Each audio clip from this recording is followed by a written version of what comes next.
Ginakabig gamunan nga kawatan sa Bacolod City arestado sa drug buy-bust operation sa Barangay Banago. Si Eileen Pedreso nakatuto.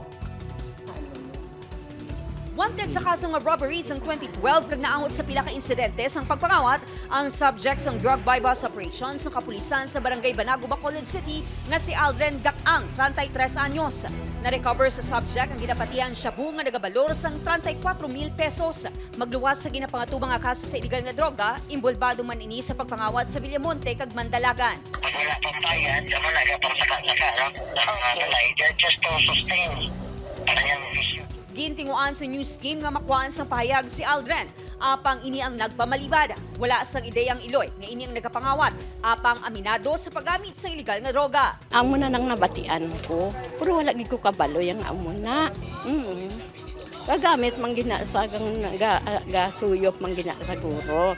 Upod kay Ruel Bangoy, Eileen Pedraso. One Western Visayas.